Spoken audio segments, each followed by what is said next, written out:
Dans cette section, on va parler de la densité de charge électrique, une notion dont on aura besoin plus tard, pas mal, pour pour le cours en général.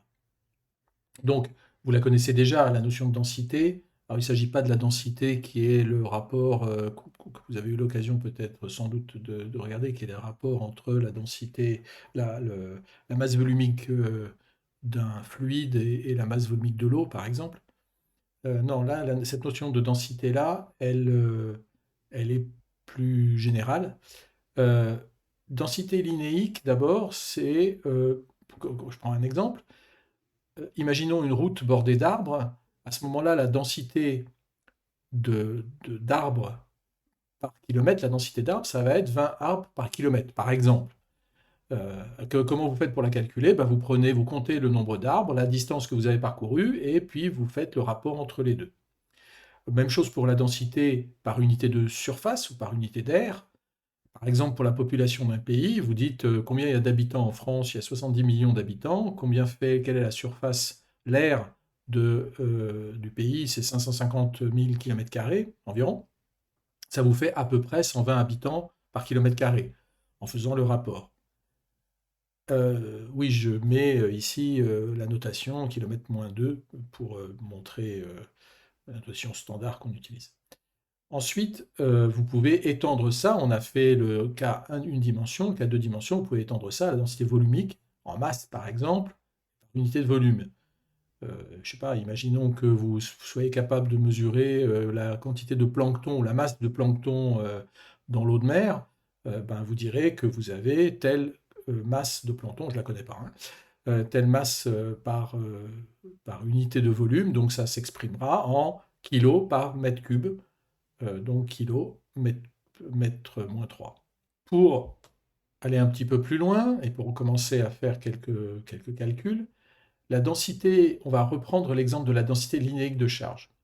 Donc supposons un corps filiforme qui va de A en B, un fil par exemple, et supposons, dans le cas qui nous intéresse, qu'on a des charges qu'on va appeler une charge totale Q, mais qui est répartie le long de ce fil. Donc le fil a une longueur L. Donc si je veux savoir quelle est la densité, c'est-à-dire la densité linéique de charge, je prends la charge totale, Q, et je la divise par L. Donc une autre manière de le dire, c'est que, alors traditionnellement on appelle cette densité linéique, enfin on la note lambda. Donc si je connais lambda, je connais L, je suis capable d'avoir la charge totale en faisant le produit de lambda par L. L'unité de lambda, ben, ça va être des coulombs par mètre, puisqu'on a pris une charge et qu'on l'a divisé par une longueur. Alors ça nous donne quoi? Ça nous donne la densité linéique moyenne sur l'ensemble du fil. C'est-à-dire, on va supposer que la charge est répartie uniformément. Mais en réalité, on ne sait pas comment elle est répartie, la charge. Donc si la charge n'est répartie pas uniformément, comment est-ce que je fais pour avoir une idée de la densité, ou comment je définis une densité qui serait une densité linéique locale de charge? Eh bien, j'imagine que j'ai un petit intervalle dl1, j'imagine qu'il est même infinitésimal, et sur cet intervalle dl1, d'ailleurs, j'ai fait une erreur. J'ai écrit dl1 sur dq1, c'est pas dl1 sur dq1, c'est dq1 sur dl1. Donc la densité linéique de charge sera donc dq1 sur dl1. Voilà pour lambda 1 et dq2 sur dl2 pour le petit élément de longueur dl2. Donc si vous considérez un point qui est situé au centre de dl1 ou bien au centre de dl2, au centre de dl, de l'intervalle que vous considérez, automatiquement, vous avez la densité linéique lambda qui est égale à dq, c'est-à-dire la charge, la toute petite charge portée par le tout petit élément de longueur dl, divisé donc par la longueur en question. Et du coup, vous avez une densité qui est spécifique au point M que vous avez considéré. Donc c'est une densité locale de charge.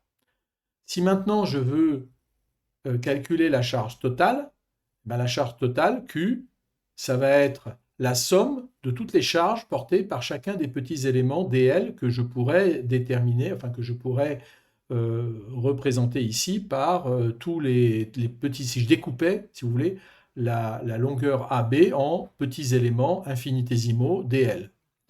Donc, comment est-ce qu'on le représente mathématiquement? Ben, on dit simplement que c'est l'intégrale. Alors, pour moi, intégrale et somme, je ferai souvent l'abus de langage, hein. La somme, c'est une intégrale, d'accord? Mais c'est aussi une somme qui va de A à B de tous les petits éléments de charge dq que je viens de considérer. Et comme dq, c'est lambda fois dl, ben donc c'est l'intégrale de A à B de lambda fois dl. Alors vous voyez que c'est une intégration, c'est une intégrale qui est curviligne, c'est-à-dire c'est une intégrale, c'est une somme de tous les éléments le long de, cet élément de fil, on va dire ça. Ou bien l'intégrale, je peux le noter aussi de façon plus formelle, l'intégrale pour tous les points m appartenant au fil de lambda dl. Alors, j'aimerais insister sur une chose, c'est que cet élément-là, évidemment, cette intégrale-là, avec ce que je viens de vous donner comme information, vous ne pouvez pas la calculer. Et je ne peux pas le faire non plus. Il me manque un système de coordonnées, il me manque des tas de choses en réalité. En particulier, comment est réparti lambda, enfin, quelle est la valeur de lambda pour tous les points du fil. Je reviendrai sur cet élément-là en cours, et donc je vous laisse regarder. Je vous laisse venir en cours et regarder ce que je vais vous raconter, ou plutôt écouter ce que je vais vous raconter. Donc, considérons maintenant la densité, le cas densité surfacique de charge. Je vais aller un petit peu plus vite. Vous avez un corps qui a une surface S, je vais appeler l'aire de S, je vais l'appeler aussi S, c'est un abus de langage, et je vais supposer que la charge Q est répartie sur cette surface, par exemple des patchs comme ça de charges, ou des charges qui sont réparties un peu n'importe comment, enfin c'est à définir. Et de la même manière, je peux calculer la densité surfacique, je vous l'avais vu, en disant la densité surfacique moyenne, en disant que je prends la charge totale qui est sur Q, qui est déposée sur Q, et je divise par l'aire de la surface. Et donc je pourrais obtenir de nouveau Q en fonction de sigma et de S en faisant le produit sigma fois S, sigma étant coulomb par mètre carré, on avait vu ça. Localement, si je veux avoir maintenant une valeur locale, ben, je vais découper la surface ds en petits éléments, en petits morceaux de surface infinitésimale ds. Alors que dans mon langage élémentaire et infinitésimal, je confonds souvent les deux, donc ne soyez pas surpris. La charge qui est portée par le petit élément ou l'élément infinitésimal ou l'aire infinitésimale ds, ça va être appelé dq.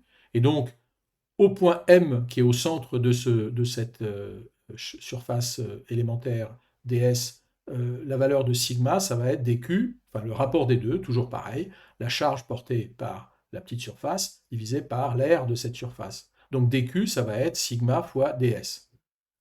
Pour tout, et ça, c'est pour chaque point M.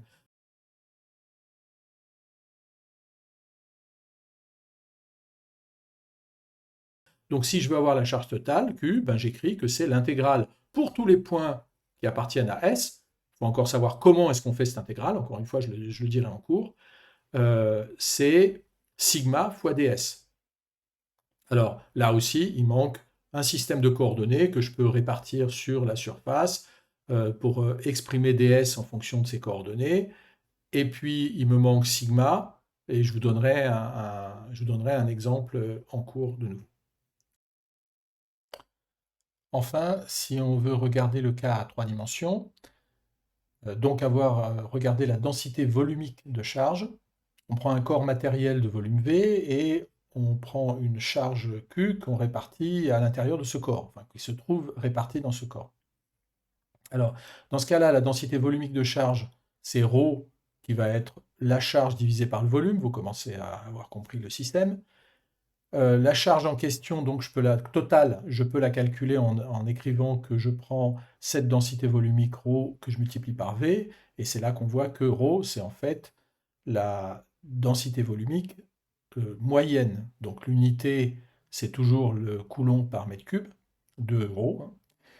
Maintenant, si je regarde un volume infinitésimal dV autour d'un point M, je pourrais avoir la densité volumique locale de ce volume autour du point M, donc densité volumique locale sur M, et je le calculerai en disant que je prends la charge infinitésimale à l'intérieur de dV, que je divise par le volume correspondant dV. Donc la charge totale Q, ça va être, je peux la calculer comme tout à l'heure en faisant l'intégrale, la somme de toutes les petites charges élémentaires autour de chacun des points M qui appartiennent à V. Et donc je peux appeler ça, enfin je peux écrire ça, intégrale pour M appartenant à V de ρ de M dV